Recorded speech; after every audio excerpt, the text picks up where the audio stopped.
Bonjour à tous, bienvenue sur la chaîne Les Tutos de Chloé.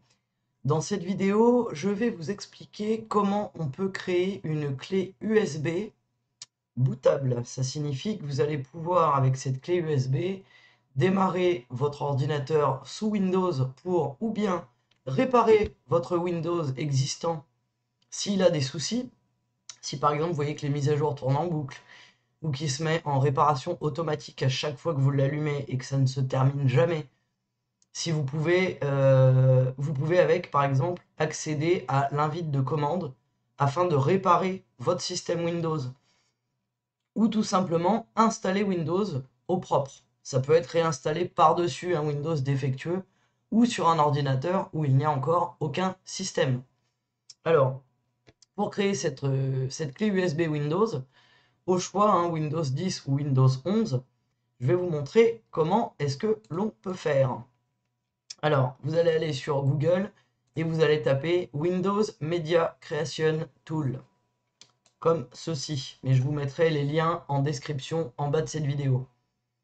Vous allez cliquer ici sur Création d'un support d'installation pour Windows. Alors, là, vous avez le choix entre Windows 10 ou Windows 11. Ça fonctionne de la même manière, mais bien entendu, si vous souhaitez réparer votre installation de Windows existante, si votre PC est juste défectueux, vous allez sélectionner bien entendu le Windows que vous avez. Si vous tentez de démarrer pour réparer Windows 11 avec une clé Windows 10, ça ne va pas fonctionner, et réciproquement. Donc vérifiez bien la version que vous aviez. Si c'est en revanche pour installer un nouveau système et repartir vraiment de zéro comme si vous veniez d'acheter un ordinateur neuf, vous sélectionnez celui que vous préférez. Donc moi je vais prendre Windows 10, mais ça revient vraiment au même. Donc voilà, une fois que vous avez cliqué sur leur lien, vous allez atterrir ici. Alors, le souci pour certains d'entre vous, c'est que bien souvent, ça vous envoie sur la page anglaise. Vous pouvez aller tout en bas, ici, pour modifier la langue et remettre en français. Ça va aider. Voilà, ici vous choisissez. Donc vous avez également Windows 8 et Windows 7, mais je ne suis même pas certaine qu'ils vous les fournissent encore. Donc je vais prendre Windows 10. Et donc ici, dans création d'un support d'installation de Windows 10, je vais faire télécharger maintenant.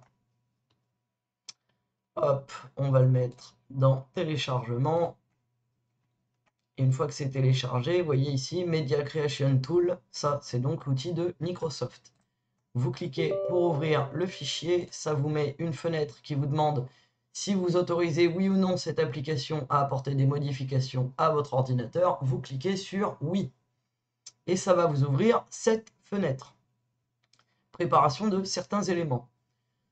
Donc vous allez voir, ça met quelques secondes normalement à se lancer, parce qu'en fait, cet utilitaire va scanner votre ordinateur pour vous proposer d'installer la même version que ce qui est déjà présente sur le PC sur lequel vous faites cette opération.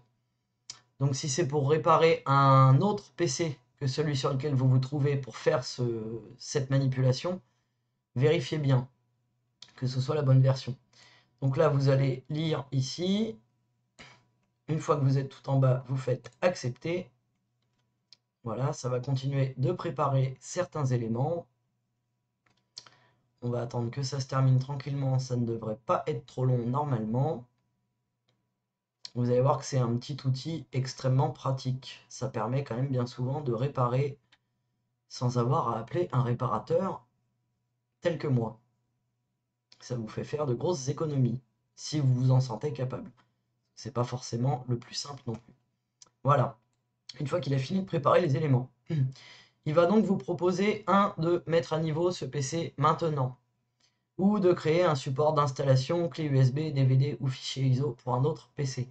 Nous, ce qui nous intéresse, c'est donc créer un support d'installation. Vous allez donc cocher cette deuxième ligne. Vous faites suivant. Alors ici, vous allez voir, c'est là que c'est important. Si vous faites cette manipulation pour un autre ordinateur que celui sur lequel vous vous trouvez pendant l'utilisation de cet utilitaire, vous décochez ici utiliser les options recommandées pour ce PC, parce que là en fait le logiciel va donc se caler sur l'ordinateur sur lequel vous faites cette action. Donc si c'est pour un autre ordinateur que celui sur lequel vous vous trouvez, il va falloir ici vérifier que ce soit bien conforme à ce que vous souhaitez. Donc langue français, normalement, ça doit être OK, sauf si vous êtes ailleurs, mais normalement, si vous m'écoutez moi, c'est que vous êtes francophone, donc ça ne devrait pas poser de soucis. Si vous êtes canadien, ce sera peut-être français-Canada. Éventuellement, je ne sais pas s'il y a français-belge, je ne crois pas. Donc en principe, ça va être français-France. L'édition ici, on est sur du Windows 10, il n'y a pas moyen de changer. Et l'architecture, donc on a le choix entre 32, 64 ou les deux. Dans la majorité des PC récents, c'est 64. Si c'est un PC relativement ancien, il se peut que ce soit 32.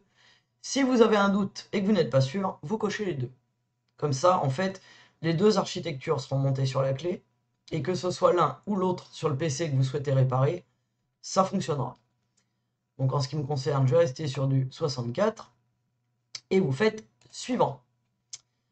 Alors ici, vous avez le choix entre graver sur un DVD un fichier ISO. Donc le fichier ISO, c'est en gros un fichier système. Moi, je vous conseille plutôt le disque mémoire flash USB.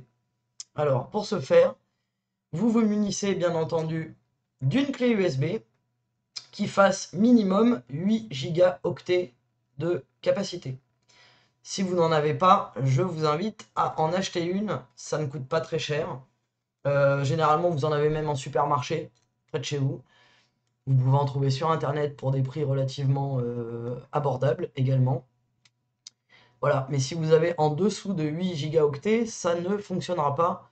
Ça ne vous installera pas le programme dessus puisqu'il n'y aura pas suffisamment de place. Donc vous insérez votre clé USB dans l'ordinateur, bien sûr, sur lequel vous faites la manip. Et une fois que c'est fait, vous faites ici suivant. Voilà, ça va vous proposer ici les différents lecteurs amovibles. Donc ça va être toutes les clés USB et disques durs externes qui sont branchés sur votre ordinateur. Là, je vous mets en garde.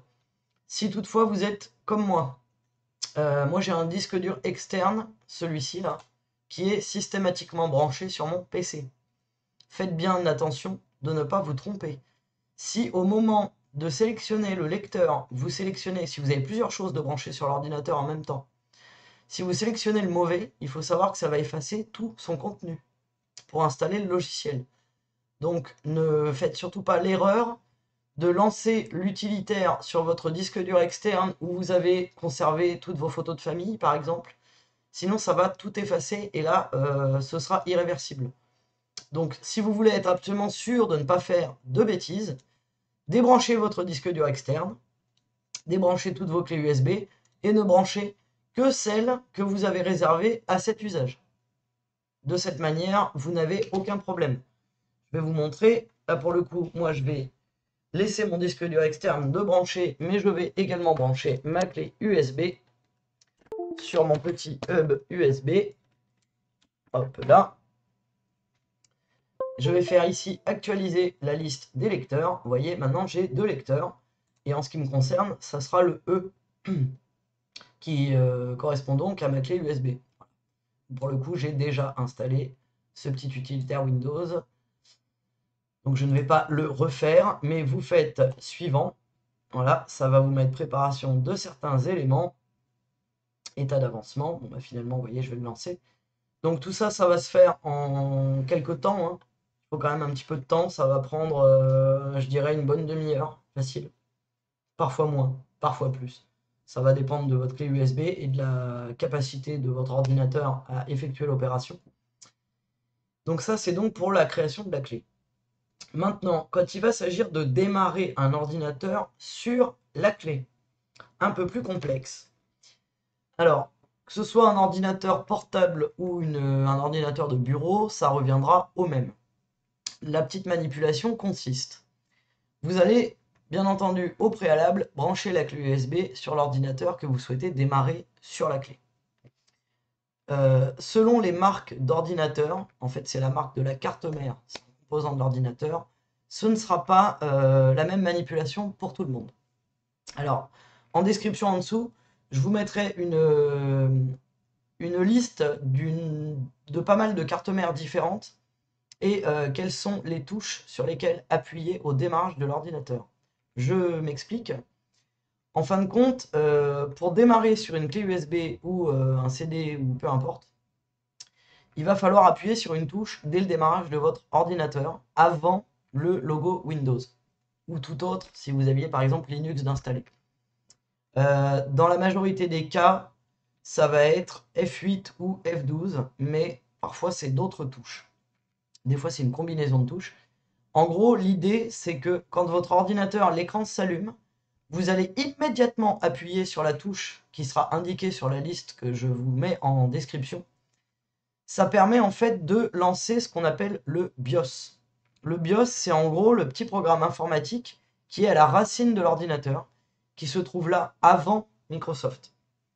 C'est ce qui permet par exemple aux réparateurs tels que moi, quand votre PC est complètement planté, on arrive à passer avant Windows pour réparer la racine du problème, en gros. C'est un peu compliqué à vous expliquer. Donc c'est pas très agréable hein, comme environnement. Je vais essayer de vous montrer à quoi ça ressemble.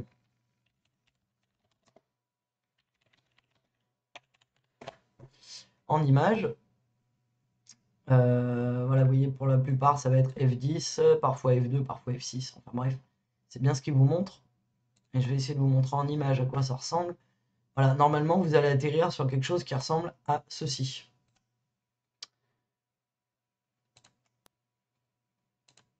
Alors, pas là, parce que ça, c'est une vidéo, c'est pas ce que je cherche. Hop.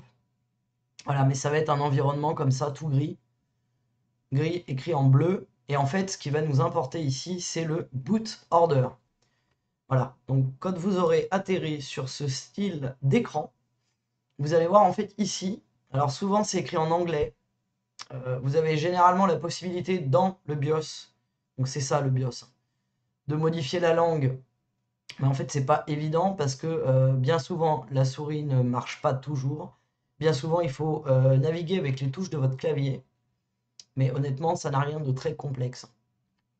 En fait, quand vous allez atterrir sur Main, qui se trouve à la place du petit truc enregistré ici. Quand je l'enlève, vous le voyez. Il va falloir aller jusqu'à la section, à l'onglet ici, Boot. Boot, en fait, en anglais, signifie démarrer. Il va falloir ici, dans le Boot Order Priorities, en fait, il faut modifier l'ordre de priorité du démarrage. Pour le moment, vous avez probablement Hard Disk en premier. Alors des fois ça va être indiqué autrement. En informatique c'est assez compliqué. Vous allez avoir parfois HDD, ce qui veut dire Hard Drive Disk, ce qui signifie la même chose que Hard Disk, ou disque dur interne en gros. L'idée vous ça va être de chercher quelque chose qui ressemble à USB Hard Disk. Si vous avez USB quelque chose, ça va être ceci qu'il va falloir passer en boot option numéro 1. Donc si vous ne savez pas comment faire, hein, n'hésitez pas à me le demander en commentaire. Après, voilà, il va y avoir des choses parfois plus compliquées. C'est-à-dire que dans certains ordinateurs récents, vous allez avoir un système de sécurité mis en place.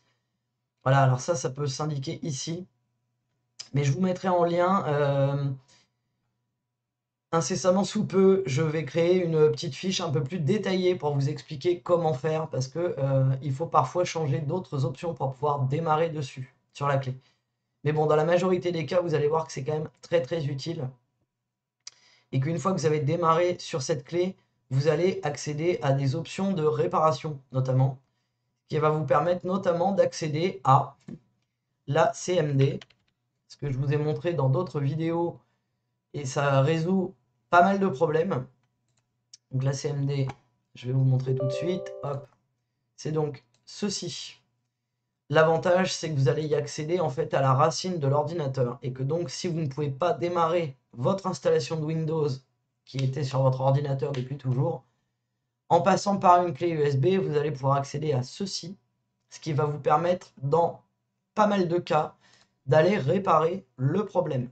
Alors ça ne va pas marcher pour tous les problèmes, hein. Ce n'est pas une solution miracle à 100%, mais dans bien des cas, vous accédez donc à votre ordinateur par ce biais, et vous allez pouvoir taper des commandes de réparation telles qu'indiquées dans mes autres vidéos, comme le CHKDSK ou le SFC Scanao, que je vous mettrai également, vous allez le voir à la fin de cette vidéo, je vous les mettrai sur les côtés. Voilà pour le démarrage sur une clé USB et la création d'une clé USB pour démarrer dessus. Voilà, j'espère que cette vidéo vous a été utile. N'hésitez pas pour la moindre question. Je tâcherai de vous mettre, enfin je vais très bientôt créer un site internet sur les tutos de Chloé, histoire de pouvoir vous indiquer également des tutos texte et vous mettre des petites fiches afin de vous aider encore un petit peu mieux et d'avoir un petit peu plus de détails dans ce que je vous explique. Parce que certaines choses ne sont pas faciles à expliquer en vidéo, notamment là, je ne peux pas démarrer et filmer en même temps mon écran. Comprenez bien que c'est pas évident. Cela dit, j'essaierai de faire un tuto en filmant un autre écran d'un autre ordinateur pendant que je répare et je vous montrerai comment on fait concrètement. Mais déjà, j'espère que ces explications vous auront donné un petit peu de coup de main. Je vous souhaite une excellente journée et je vous dis à la prochaine sur les tutos de Chloé.